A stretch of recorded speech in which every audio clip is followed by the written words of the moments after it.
Hello and welcome back to another episode on Ash Talks Boxing with my co-host here, Callie, who's just bitten my ear and slobbered all over it. But his actual name's Calzaghe, but we like to call him Callie for short. Let's put him down. So, I just got back from boxing myself, actually. I haven't boxed myself, but I've been away for 8 weeks travelling with my business.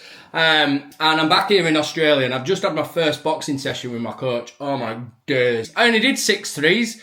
Blowing out of my arsehole, followed by a little bit of technique and a little bit of strength and conditioning, but Jesus Christ, I was blowing out of my arsehole, and I'm going to be sore tomorrow. I'm going to be sore, but not as sore as Dana White's wife. It's a bad day to be Dana White's wife. Why? Because Aspinall has signed with Eddie Hearn, but not in that way. It's not as big a deal as everybody's going to probably make it out to be. Eddie Hearn's done this on purpose, the timing of it with the Conor Benn thing, but it's only a commercial deal. Eddie Hearn has launched a brand new talent agency where he's going to be representing fighters, essentially like an agent. He's going to try and go into football as well, I've heard, but it's an agency, it's a talent agency, and Tom Aspinall is his first signing. He's done that on purpose, ruffle a few feathers. That means that Dana White will have to deal with Matchroom because they're his manager and they're his representation.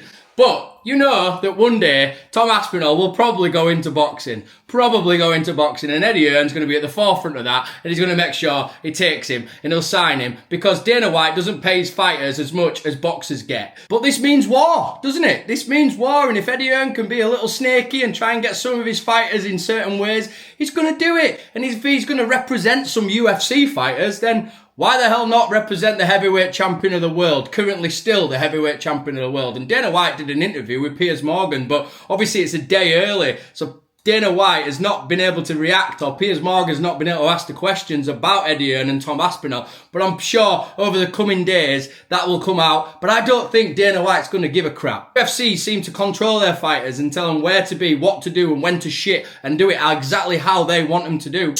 Some fighters can grow bigger than the UFC. Conor McGregor's a perfect example of that. He was, at one point, bigger than the UFC, and probably is still a bigger draw to the UFC than any other fighter in the whole of the history of the UFC. Dana White stealing Conor Benn is like someone stealing your car, and Eddie Hearn just representing Tom Aspinall is just like someone putting a brick through your car window. It's not the same. But at this moment in time, Tom Aspinall is not going to be fighting in the UFC. He's still recovering from his injury and his eye poke in his last fight, so he's not even medically fit to fight. This is a channel where I will put predictions out there, and they're going to be wrong and they're going to be right sometimes. And I think on this occasion, after reacting to this, I think Tom Aspinall is going to get stripped to the heavyweight championship of the world because he's not fit to fight yet.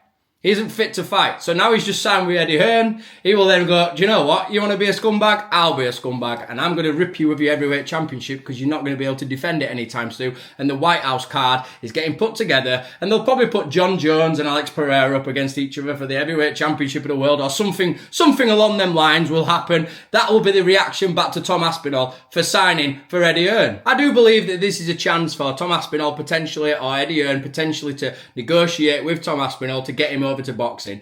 UFC, they have short contracts with their fighters. They don't sign them on 10-fight deals and things like that. So Eddie Hearn will probably try and prize Tom Aspinall away. Tom Aspinall has achieved his dreams. He won the heavyweight championship of the world, albeit he didn't really fight for it. He didn't really win it against John Jones, but he has won and he's achieved his dreams. But if you can go over to heavyweight boxing and make an absolute fortune in comparison to what you earn as a UFC fighter, Eddie Hearn is in a perfect position now in his talent agency to bring him over to Matchroom Boxing as an actual fighter. And I believe that'll happen in the next few years. You'll see Tom Aspinall in a heavyweight boxing match very, very soon. But this is box office stuff. Honestly, I cannot wait to see what's going to happen over the coming months and years with Eddie Hearn's fighters all going over to Zuffa and this talent agency of Eddie Hearn's, whether he can ruffle a few feathers in the UFC and get some of the UFC fighters to sign within in order to negotiate better paychecks and better fight purses. But I don't think this affects Dana White whatsoever. I don't think Dana White will care. Let me know what you think in the comment section below. Me and my boxer dog Calzaghe have just started this channel. I'll be reacting to the news, reacting to fights, building up fights, and also